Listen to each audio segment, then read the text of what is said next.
यात्रा का तीसरा दिन है भैया। गुरु जी की पूज्य गौरी गोपाल वाले महाराज जी की अमृतमयी माड़ी से यह यात्रा का तीसरा दिन प्रारंभ हो रहा है।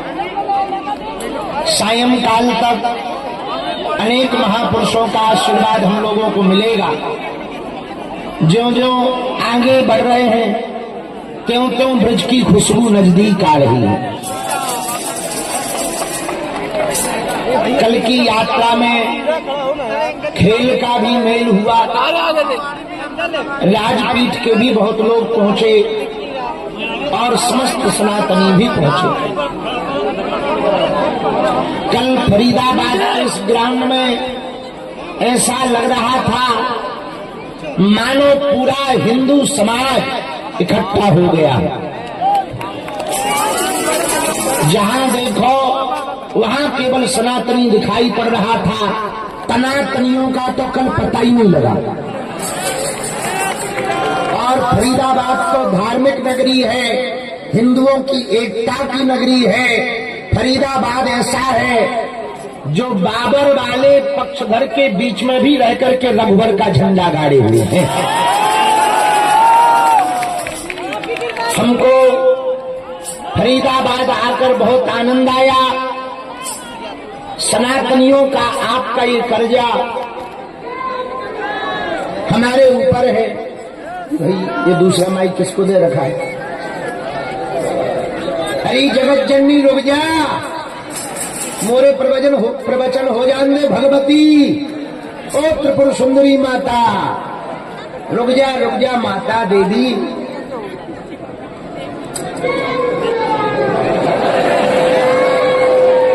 बोल ले भगवती, बोल ले। तो आज दोपहर काल तक हम लोग बल्लभगढ़ पहुंचेंगे, जहां दोपहर का प्रसादी बल्लभगढ़ दशहरा मैदान में है। आज 15 किलोमीटर की यात्रा करेंगे, पहले 8 किलोमीटर फिर 6 किलोमीटर। बल्लभगढ़ में प्रसाद पाने के बाद सायंकाल रात्रि विश्राम सीकरी में होगा। ऐसे ऐसे पदयात्री चल रहे हैं भैया, क्या बताएं, बड़ी श्रद्धा है।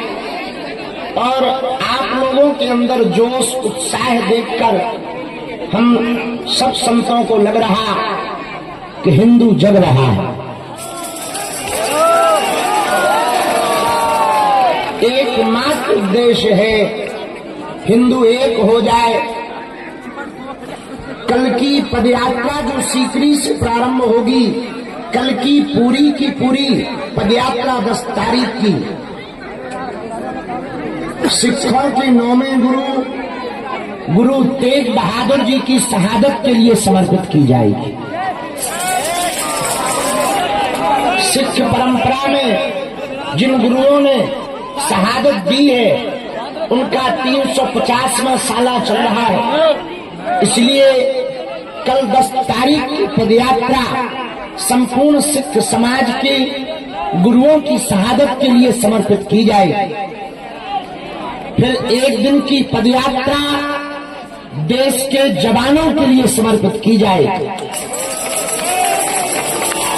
आज जो भी हमारी बात को टीवी चैनल के माध्यम से, बागेश्वर धाम चैनल के माध्यम से या ANI पर सुन रहे हैं, कान खोलकर सुनो।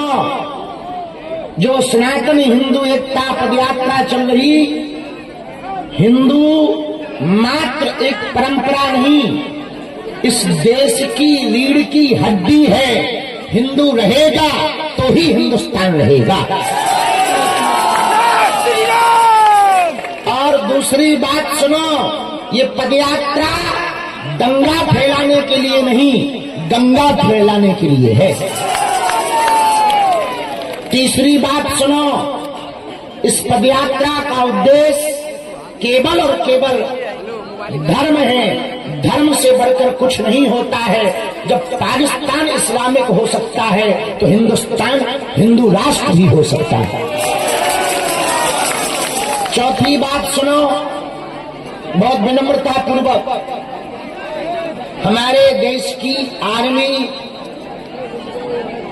जो भी ज्वाइन करते हैं युवान, वो वेतन के लिए आर्मी ज्वाइन नहीं करते, वतन के लिए करते हैं। हमने विचार किया 11 तारीख की पदयात्रा में भगवान हमसे जो भी बनाए पाएगा हम अपनी तरफ से तो करेंगे ही। हम पूरे हिंदू समाज और भारतीय समाज से प्रार्थना और अपील करना चाह रहे कि कुछ ना कुछ कमाई का अंशदान भारत की आर्मी के लिए जरूर डोनेट करें, ताकि सेना का बल बढ़े, सेना की ताकत बढ़े, सेना के पास सेना मुंह तोड़ जवाब दे पाए। और 5वीं बात, हमारे बड़े ही प्रिय, बड़े ही आत्मीय, जिनके कारण अन्नपूर्णा की सेवा इस पदयात्रा में चल रही है, उन्होंने बहुत अच्छा संकल्प लिया एक गुरुकुलम की व्यवस्था का। सुनो, मस्जिदों के साथ मदरसे यदि हो सकते, चर्च के साथ कॉन्वेंट स्कूल हो सकते, तो यदि मंदिरों के साथ गुरुकुलम हो जाए तो देश बदल जाएगा। और उसकी पहल संस्कार से संपन्न एक गुरुकुलम की स्थापना के लिए पूज्य श्री आचार्य अनिरुद्धाचार्य जी महाराज जी ने जो भव्य दिव्य संकल्प गुरुकुलम के लिए लिया है, जोरदार ताली बजा करके साधुवाद दो, धन्यवाद दो। और जिनसे जो बन सके सो जरूर सेवा करो, क्योंकि भैया ऐसे ही कार्य की प्रणाली से ही आने वाली भावी पीढ़ी सनातनी बन पाएगी। और एक बात और सुनो, हमको सनातनी तो चाहिए पर कट्टर चाहिए। कट्टर का मतलब मारने काटने वाला नहीं, कट्टर का मतलब डरपोक ना हो गए। तो तुम्हारे सामने विरोधी आ जाए तुम डरा जाओ, कोई तुम्हारा विरोध करे तुम घर से ना निकलो।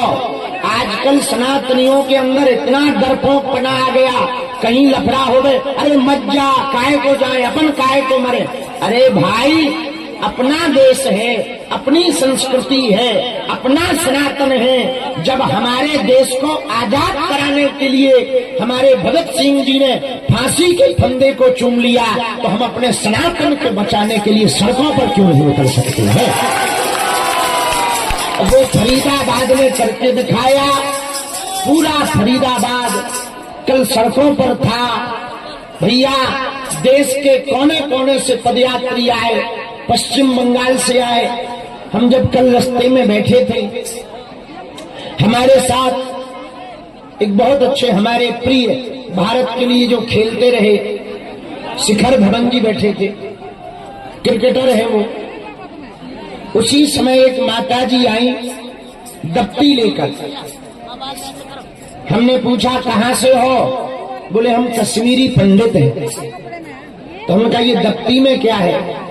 बोले गुरुजी, ये उस समय की फोटो है जब हमारी अवस्था 9 साल की थी, हमारा मकान जला दिया था, हमारे पिता की गरेबान गर्दन पकड़ करके कहा था कि बच्चियों को छोड़ दो और भाग जाओ।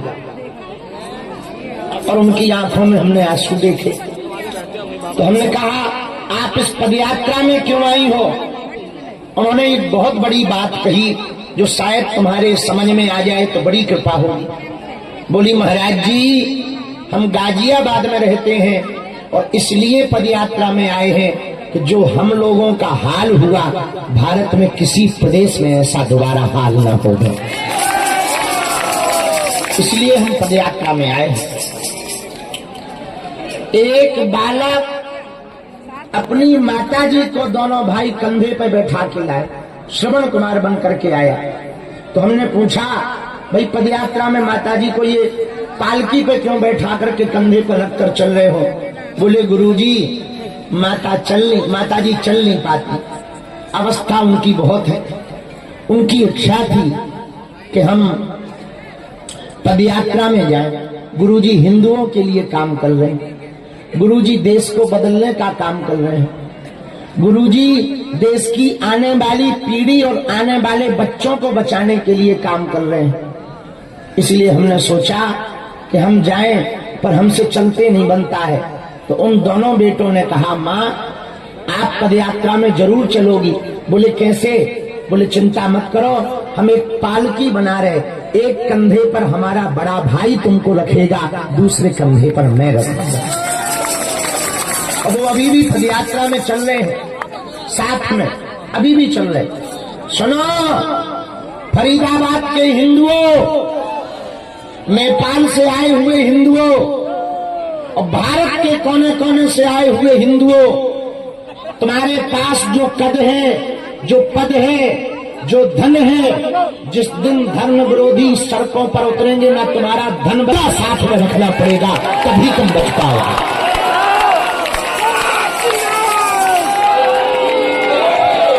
माला और भाला लड़ने के लिए नहीं, माला संस्कृति को बचाने के लिए और भाला अपनी आत्मरक्षा के लिए। मधुमक्खी कमजोर जरूर होती है, पर इकट्ठी हो जाए तो अच्छे अच्छे लोगों को हाथी पांव करवा देती। समझ गए? बात समझ आई? एक कौवा या एक चील किसी का बाल बांका नहीं कर सकते, पर दो चार जुड़ जाते हैं तो बड़े बड़े हाथी के पेट को खोखला कर देते। गीद बोलो हाँ या ना, जोर से बोलो।